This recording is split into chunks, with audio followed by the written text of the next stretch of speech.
কাজ কংগ্রেসের বন্ধ হয়নি। আপনারা যে ব্যাংকে যান, যে টাকাটা রাখেন, ওই ব্যাংক ন্যাশনালাইজেশন কংগ্রেসের বন্ধ হয়নি। তাই সরকারি প্রকল্প কোনোদিন বন্ধ হবে না, কিন্তু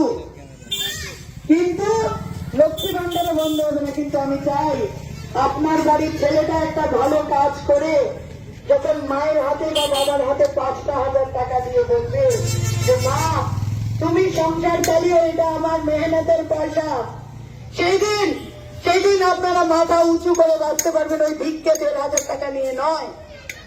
আমি চাই করিমপুরে শিল্প হবে, করিমপুরে কাজ হবে, করিমপুরের মানুষের শিক্ষা হবে, করিমপুরে প্রকৃত উন্নয়ন হবে। তাই লড়াই আমার। প্রথমবার নির্বাচন লড়ছি, প্রথমেই বলেছি একটা কথাই বলবো, কংগ্রেস সরকারে নেই এখন। তাই যদি আমাকে করিমপুরের বুকে টিকে থাকতে হয়, তাহলে আমাকে কাজ করে টিকে থাকতে হবে। প্রত্যেককে সুযোগ দিয়েছেন একটা বার 5টা বছরের জন্য। আমাদের নতুন জেনারেশন যারা রয়েছে, ইয়াং জেনারেশন, নতুন প্রজন্মকে একবার সুযোগ দিন, 5টা বছর পাশে থাকবো, কাজ করব। এবং এখন যেরকম আপনারা আমাকে মাথায় করে রাখছেন শুধু ভোট চাইতে, সেটা আমার কাজ নয়। আমি চাই আমি আপনাদের কাজ করব, আপনারা আমাকে তখন সেইভাবে ভালোবাসবেন, ভালোবেসে করিমপুর ছাড়তে দেবেন না। এটা আমার স্বপ্ন। আমি করিমপুর থেকে শুরু করতে চাই আমার নতুন ক্যারিয়ার, যেই ক্যারিয়ারে ভালোবাসা থাকবে, স্বপ্ন থাকবে, যে স্বপ্নগুলো আমাদের বয়োজ্যেষ্ঠরা দেখেছিলেন। নীতি আদর্শের লড়াই কংগ্রেস নেই, উন্নয়নও থমকে গেছে কোথাও। তাই আবার কংগ্রেসকে ফিরিয়ে আনুন।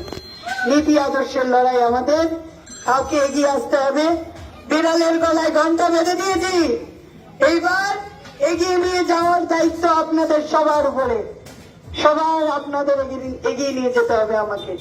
এই বলে প্রত্যেকের আশীর্বাদ চেয়ে আমি একটা কথাই বলবো, কোনো ধর্ম নয়, কোনো হিংসা নয়, কোনো সিন্ডিকেট নয়, কোনো তোলাবাজি নয়, কোনো দুর্নীতি নয়, শুধু থাকবে শিক্ষা, কাজ আর মনুষ্যত্ব।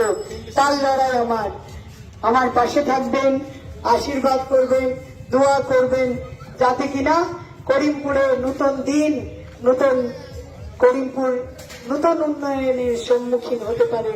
নতুন ভাবে করিমপুরকে ঢেলে সাজাতে চাইছি। একবার পাশে থাকবেন, আশীর্বাদ করবেন। ধন্যবাদ সবাইকে।